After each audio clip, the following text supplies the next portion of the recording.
తాకట్లో ఉన్న మీ బంగారాన్ని విడిపించి ఆ రోజు ఆన్లైన్ రేటుకి కొంటాం. Sharma gold company. నమస్కారం, వెల్కమ్ టు సుమన్ టీవీ. నేను గీతాంజలి. కార్తీక పౌర్ణమి నవంబర్ 5వ తారీఖు ఎప్పుడెప్పుడా అని అందరం ఎదురు చూస్తున్నాము. ఎందుకంటే సంవత్సరం పొడవునా మనం పూజలు చేసినా చేయకపోయినా ఆ ఒక్కరోజు పూజ చేసుకుని చక్కగా 365 ఒత్తులు వెలిగిస్తే సంతృప్తి అంటే అది మాటల్లో చెప్పలేము. అది ఇళ్లల్లో చేసుకుంటారు కొంతమంది విశేషంగా దేవాలయాలకు వెళ్తారు. అలాగే రాబోతున్న కాలం కావచ్చు, ఇప్పుడున్నటువంటి పరిస్థితుల్లో రకరకాల అనారోగ్యాలు మనం చూస్తున్నాం. వాటి బారిన పడకుండా మనం వజ్రతుల్యం చేసుకోవాలి మన దేహాన్ని. అలాగే ఎంతో ఆరోగ్యవంతంగా ఉండేలాగా పిల్లలు పెద్దలు అందరూ ఏమన్నా ఒక పరిహారం ఉంటే బాగుంటుంది కదా, ఈ రోజున విశేషంగా పాటించుకుంటామని కొంతమంది అడిగారండి. ఈ ప్రశ్నకి కూడా మనం సమాధానం తెలుసుకుందాము. అలాగే అసలు ఈ రోజున విశేషంగా ఏం చేయాలి? కార్తీక పౌర్ణమి అంటే కేవలం దీపాలు వెలిగించడమేనా? దానాలు కూడా ఏమైనా ఉన్నాయా? వీటన్నిటి గురించి తెలుసుకుందాం. వివరించేందుకు ప్రస్తుతం మనతో పాటు ఉన్నారు ప్రముఖ జ్యోతిష్యులు బ్రహ్మశ్రీ నందిభట్ల శ్రీహరి శర్మ గురువు గారు. వీరు గత 15 సంవత్సరాలుగా 30,000కు పైగా జాతక పరిశీలన చేసిన అనుభవం కలిగిన వారు. వారితో మాట్లాడి కార్తీక పౌర్ణమికి ఏం చేయాలో తెలుసుకుందాం. గురుగారు నమస్కారం అండి. వాగర్థావివ సంపృక్తౌ వాగర్థ ప్రతిపత్తయే జగతః పితరౌ వందే పార్వతీ పరమేశ్వరౌ. ఆదిత్యాయ చ సోమాయ మంగళాయ బుధాయ చ గురుశుక్రశనిభ్యశ్చ రాహవే కేతవే నమః. శృంగేరి జగద్గురు పీఠాధిపతులకి, కంచి పీఠాధిపతులకి నమస్కారములు తెలియజేసుకుంటూ కార్యక్రమాన్ని ప్రారంభిద్దాం. కార్తీక పౌర్ణమి గురుగారు ఎప్పుడెప్పుడా అని ఎదురు చూస్తున్నాము. వాస్తవానికి మా అందరికీ తెలిసినంత వరకు అయితే ఇలాగ ఒత్తులు వెలిగిస్తాం. ఇక్కడ వరకు శివారాధన మరి ముఖ్యంగా చేస్తారు, విష్ణు ఆరాధన కూడా ఉంటుంది ఇళ్లల్లో, అలాగే దేవాలయంలో దీపాలు వెలిగిస్తారు. ఇంకా ఏవైనా ఈ రోజున విశేషంగా చేయాలా? అసలు ఏంటి విధి విధానాలు?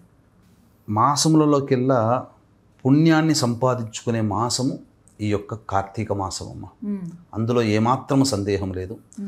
కార్తీక మాసం అంటే అందరికీ గుర్తొచ్చేది కార్తీక పౌర్ణమి, అరుణాచల గిరి ప్రదక్షిణ, దీప ప్రజ్వలనం, అలాగే దీపదానము, ఇవన్నీ చేస్తాం. అయితే చాలామంది ఈ యొక్క దీపాలని వెలిగించేటువంటి విధానంలో కానీ, సరే దీపాలని ఎవరికి వారు వారి యొక్క శక్తి అనుసారము వెలిగిస్తారు. కానీ ఒత్తులని వెలిగించే విధానంలోనే చాలా లోపాలు ఉన్నాయి.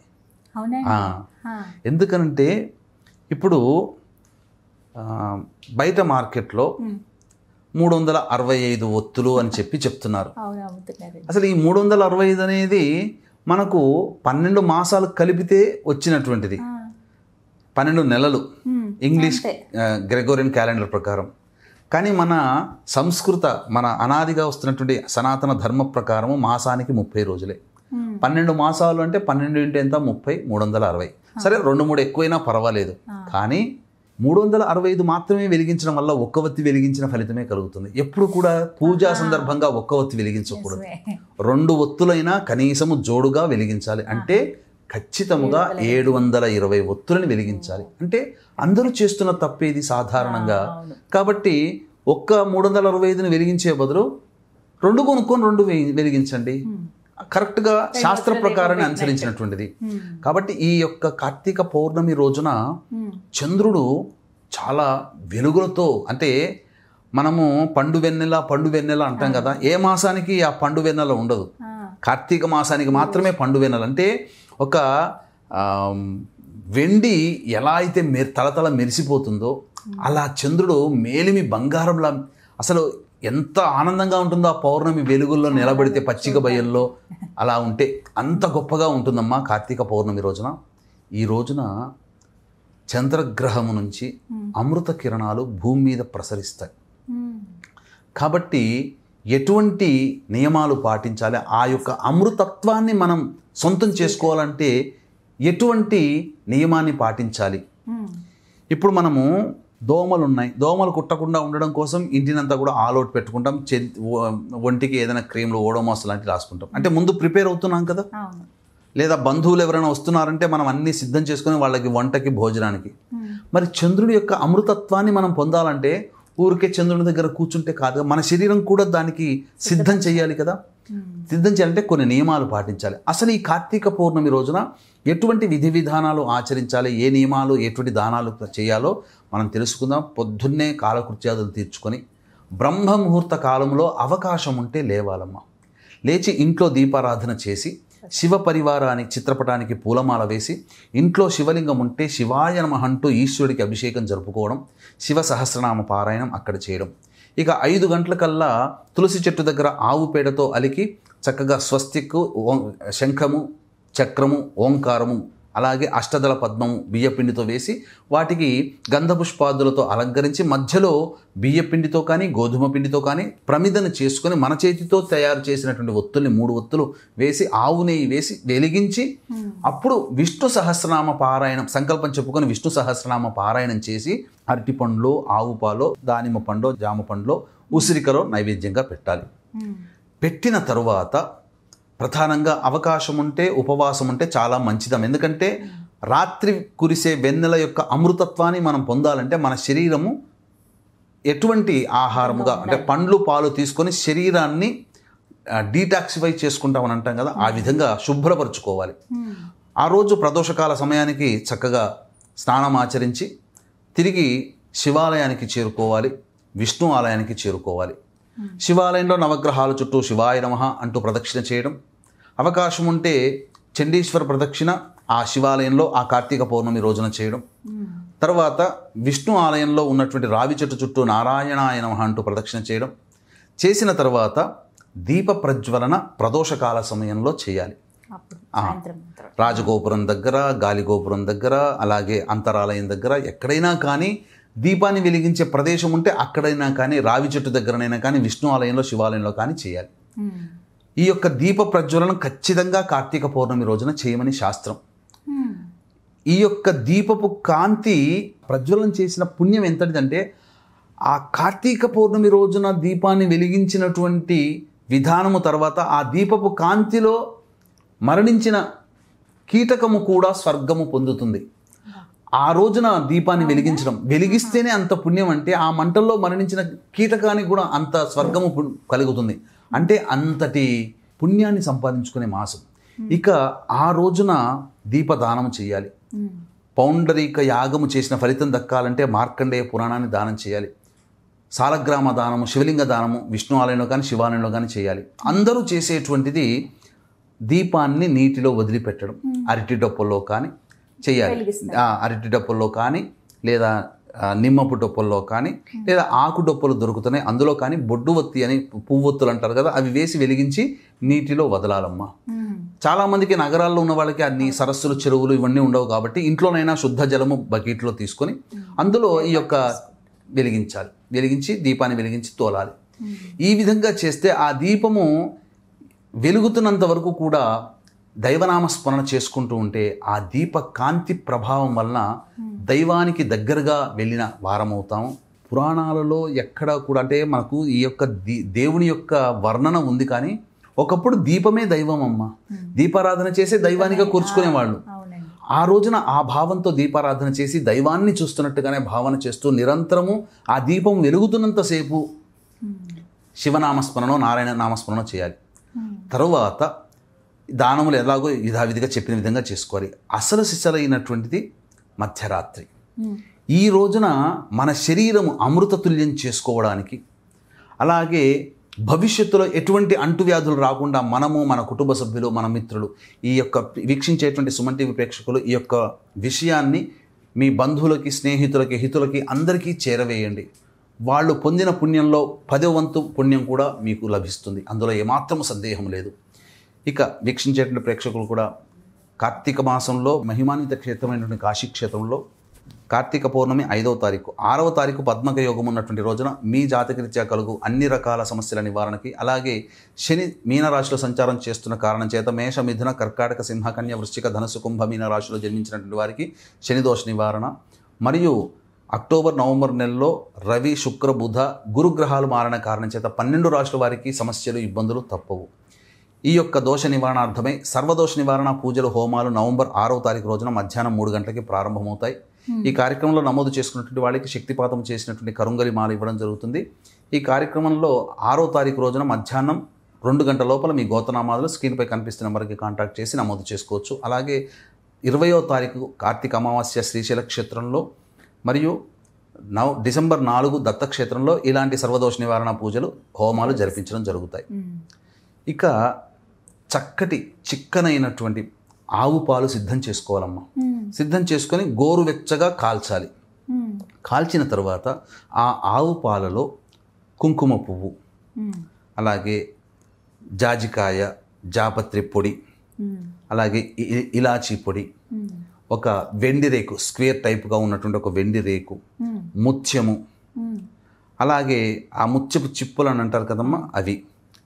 తరువాత ముఖ్యముగా ఈ సంబంధించినటువంటివన్నీ కూడా వేసి ఇంటి పైన గోడ మీద రాత్రి 11:30 నుంచి 12:30 మధ్య కాలంలో ఆ బౌల్లో పెట్టుకుంటాం కదా, ఆ బౌల్ పెద్దదైనా కానీ పెట్టాలి. పెట్టి దాని మీద జాలిపరచాలి. ఈ విధంగా చేస్తే ఆ 11:30 నుంచి 12:30 1 గంట మధ్య కాలంలో ఆ అమృత కిరణాలు కిందికి ప్రసరిస్తాయి. అవి ఆ పాలు, క్షీరము అంటే చంద్రుడి నుంచి వచ్చేటువంటి శక్తిని గ్రహించే వెండి, ముత్యము, కుంకుమ పువ్వు, రజిత భస్మము, ఇలా అన్నీ ఆ యొక్క సంబంధించినటువంటి వస్తువులే. చంద్రుణ్ణి, ఇవన్నీ కూడా చంద్రుల్లో ఉండే శక్తిని గ్రహిస్తాయి. ఆవు పాలు శ్రేష్టం. ఇవన్నీ చేసిన తర్వాత 12:30 తర్వాత కొద్దిగా ఇంటి సభ్యులందరూ కూడా తాగవచ్చు. అమృత తత్వం అవుతుందమ్మా.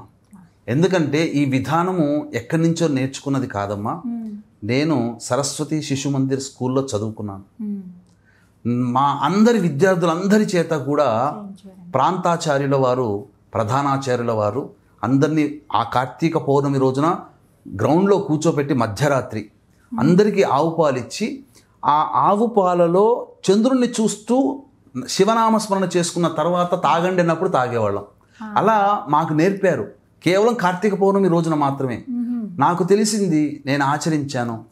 నాతో పాటు 100 మంది విద్యార్థులు ఆ రోజుల్లో ఆచరించారు 30 ఏళ్ల కిందట. మీరు కూడా ఆచరించండి. నాకు తెలిసింది మీకు చెప్తున్నాను. నచ్చితే ఆచరించండి, 10 మందికి తెలియచేయండి. తప్పకుండా మీ యొక్క శరీరం అమృత తుల్యం అవుతుందని చెప్పడంలో ఏమాత్రం సందేహం లేదు. చక్కటి పరిహారం అండి. చాలామంది అంటే చాలా విశేషం అసలు కార్తీక పౌర్ణమి ఇలా ఈ విధంగా పరిహారం చేయటం ఆరోగ్యానికి చాలా మంచిది. అంతే కదా, ఎప్పుడు ఏదైనా కొనుక్కోవచ్చు, ఏదైనా సాధించుకోవచ్చు, ఆరోగ్యాన్ని కోల్పోతే సాధించుకోలేదు కదమ్మా. కార్తీక పౌర్ణమికి ఇంకొక ప్రత్యేకత ఉంది. ఈ రోజున త్రిపురాసుర సంహారం జరిగింది. అంటే త్రిపురాసురులు అనేటువంటి రాక్షసులు ఈ లోకాన్ని పట్టి పీడిస్తూ శివుని ద్వారా మరణం లేని, అంటే ఆ 3 పురాలు వాళ్ళకందరికీ కూడాను, ముగ్గురికి 3 పురాలు, 3 రథాలు ఉండి ఏం వరం కోరుకున్నారంటే అన్ని చోట్ల విజయాన్ని పొందాలి, మాకు మృత్యువు ఉండకూడదంటే శివుడు ఇవ్వనంటాడు. అప్పుడు ఏం చెప్తాడంటే, మీరు ఇంకేదైనా రూపంలో అడగండి వరాన్ని కోరుకుని, అంటే మాకు 3 రథాలు కావాలి, బంగారు, వెండి, ఇనుము. ఈ 3 రథాలు ఒకే వరుసలో ఉన్నప్పుడు, ఒకే సరళ రేఖ మీద ఉన్నప్పుడు, ఒకే బాణంతో మా 3 రథాలని ఛేదించినప్పుడు మాకు మృత్యువు సమీపించినట్టే అని వరం కోరుకుంటారు. అందుకనే ఈ త్రిపురాసురులు ఏం చేశారంటే, ఒక రథాన్ని ఒక పక్కన పెట్టి 2 రథాల్లో వెళ్ళి యుద్ధం చేయడం. కాబట్టి ఈ 3 ఒక దగ్గర ఉండవు కదా. అందుకని శివుడే వరం ఇచ్చాడు కాబట్టి ముల్లోకాలన్నీ కూడాను తలడిల్లిపోతే ఆ పరమేశ్వరునే వేరుకోగా పరమేశ్వరుడు ఈ యొక్క త్రిపురాసులతో యుద్ధం చేస్తాడు. ఎంత చేసినా కానీ యుద్ధంలో విజయాన్ని పొందలేకపోతాడు. 3 పురాలు ఒకే వరుసలో పెట్టి ఒకే బాణంతో సంధించినా ఆ 3 పురాలు ఛిద్రమైన వాళ్ళు మళ్ళీ బతికారు. దీనికి గల కారణం ఏంటి అని చెప్పి తలిచి చూస్తే ఆ యొక్క వారి భార్యలు మహాపతివ్రతలు పూజ చేస్తూ కనబడుతుంటారు. కాబట్టి ఆ పాతివ్రత్య భంగాన్ని కలిగిస్తే చాలు, ఈ ముగ్గురిని సంహరించే బాధ్యత ఇంకా నేను ఆఖరిగా తీసుకుంటాను అని చెప్పి రుద్రుడు చెప్పగా విష్ణువు ఒక అవతారం ఎత్తుతాడు. అది ఏంటంటే, ధర్మ ప్రకారము ఆచరిస్తున్నటువంటి ఆ 3 భార్యలకి అధర్మ విధంగా బోధనలు చేసి వాళ్ళ పాతివ్రత్య భంగాన్ని కలగచేస్తాడు. ఆ అవతారమే బుద్ధావతారం. మనమందరం కూడా ఆలోచించేది 10వ అవతారం, నేపాలంలో పుట్టిన బుద్ధావతారం అంటే అప్పుడే చెప్పబడి ఉంది. అంటే బుద్ధావతారము అధర్మ ప్రచారాన్ని చేయడం కోసం బుద్ధావతారం. అందుకే ఈ బుద్ధుడు పుట్టిన తర్వాత ఈ దేశంలో, సనాతన ధర్మదేశంలో పూజలు అనేటువంటివి పోతే బౌద్ధ ధర్మాన్ని నిర్మూలించడం కోసమే మళ్ళీ పరమేశ్వరుడు ఆదిశంకరాచార్య రూపంలో జన్మెత్తాల్సిన పరిస్థితి వచ్చింది. ఇది ఈరోజు త్రిపురాసుర సంహారం జరిగింది. ఆ త్రిపురాసుర సంహారం జరిగిన క్షేత్రము మార్కాపురం దగ్గర ఉన్నటువంటి త్రిపురాంతకం. అందుకే ఇప్పటికీ కూడా ఆ త్రిపురాంతకేశ్వరుని దర్శించుకోవాలంటే రాక్షసుల ద్వారము నైరుతి. మనకు తూర్పు సింహద్వారం, ఉత్తరం సింహద్వారం, దక్షిణం పశ్చిమం. కానీ రాక్షసులకి నైరుతే సింహద్వారం. అందుకే ఆ నైరుతి ప్రతి ద్వారం కూడా నైరుతి నుంచే ప్రవేశిస్తాం. సౌత్ వెస్ట్ కార్నర్ నుంచి ప్రవేశించి ఆ స్వామిని దర్శించుకొని అక్కడ పెట్టబడేటువంటి యొక్క తీర్థాన్ని జుర్రుకుంటాం. అక్కడ అన్నట్టుగా జుర్రుకోవాల్సి వస్తుంది. ఆ తీర్థం అంత చిక్కగా ఉంటుంది. అంటే రాక్షస ప్రవృత్తి జుర్రుకునేది, మానవ ప్రవృత్తి దైవ ప్రవృత్తి భుజించేది. రాక్షసులు జుర్రుకుంటారు. ఆ స్వభావాన్ని తెలియచేయడం కోసమే అక్కడిచ్చే తీర్థాన్ని నాకాల్సి వస్తుంది. ఇలా అన్నమాట. అలాగే సృష్టిని పూర్తిగా నిర్మూలించి ప్రతి సృష్టి చేసినటువంటి రోజు ఈ కార్తీక పౌర్ణమి ఆ త్రిపురాంతక క్షేత్రంలోనే. అంతేకాకుండా జ్వాలా తోరణానికి చాలా ప్రాముఖ్యత ఉందమ్మా. అంటే హాలాహలం అనగా క్షీరసాగర మథనం జరుగుతున్నప్పుడు ఈ రోజునే హాలాహలం పుట్టింది. ఆ హాలాహలాన్ని మొదట తీసుకున్నటువంటి పరమేశ్వరుణ్ణి కంఠం దగ్గర గౌరీదేవి వచ్చి గట్టిగా పట్టుకొని తన ఇష్టదైవాన్ని మొక్కుతుందట. నా భర్తకి ఎటువంటి మృత్యువు కలగకుండా ఉంటే నా కుటుంబ సమేతముగా చిచ్చు వెలిగించుకొని ఆ చిచ్చుగుండా వెళతాను అని చెప్పి ఆ కోరుకోగానే ఆ ఇష్టదేవత అనుగ్రహించి పరమేశ్వరుని యొక్క కంఠంలోనే గరళం ఆగిపోయింది. అందుకే నీలకంఠుడయ్యాడు. ఆ అమ్మవారు కులదేవత ఇష్టదేవత అనుగ్రహించిన కారణం చేత గౌరీదేవి కుటుంబ సమేతముగా జ్వాలాతోరణాన్ని వెలిగించుకొని ఆ జ్వాలాతోరణం కింద కుటుంబ సమేతముగా బయలుదేరి వెళ్ళిందట. దాన్ని పురస్కరించుకొని ఇప్పటికీ అనేక పురాతన శివాలయాల్లో 2 స్తంభాలు నాటి మధ్యగా అడ్డస్తంభంగా నాటి దానికి ఎండుగడ్డి చుట్టి వెలిగిస్తారు. మొట్టమొదటగా శివపార్వతుల విగ్రహాలని తరలించిన తర్వాత, ఉత్సవ విగ్రహాలని తరలించిన తర్వాత అప్పుడు ప్రజలందరూ కూడా తండోపతండాలుగా దాని కింద వెళతారు. కొంతమంది రైతులైతే ఆ యొక్క గడ్డిని తీసుకొని ఆ బూడిదతో సహా పంట పొలంలో చల్లుకుంటారు. తద్వారా ఎక్కువ దిగుబడి వస్తుందనేటువంటి నమ్మకం. కాబట్టి ఎవరికైనా పార్వతీ అమ్మవారే ఈ యొక్క విధానాన్ని ఆచరించి చూపించింది కాబట్టి ఎవరైతే ఈ యొక్క జ్వాలాతోరణం గుండా వెళతారో వాళ్ళకి అపమృత్యు భయం ఉండదు అని ప్రమాణం. మళ్ళీ వచ్చే కార్తీక పౌర్ణమి వరకు. ఇంకొక సందర్భంలో మహిషాసుర మధ్యగా ఉన్న అవతారం ఎత్తినప్పుడు మహిషాసురుని సంహరించే క్రమంలో ఒక శివలింగాన్ని తొక్కి భిన్నం చేయడం వల్ల ఆ దోషాన్ని పోగొట్టడం కోసం జ్వాలాతోరణాన్ని ఏర్పరచుకొని ఆ యొక్క చిచ్చు గుండా వెళ్ళిందని అమ్మవారు. ఇది ఒక గాథ. కాబట్టి కార్తీక పౌర్ణమికి ఇంతటి విశిష్టత ఉంది. ఈ యొక్క గాథల్ని తెలుసుకొని ఆచరించినటువంటి మానవుడు లేదా ఈ గాథల్ని తెలుసుకున్న కార్తీక పౌర్ణమి మహత్యము ద్వారా ఆ పుణ్యాన్ని కూడా పొందుతాడని చెప్పడంలో సందేహం లేదమ్మా. చక్కటి పరిహారం గురుగారు, ధన్యవాదాలండి. సర్వం శ్రీ ఉమామహేశ్వర పరబ్రహ్మార్పణమస్తు.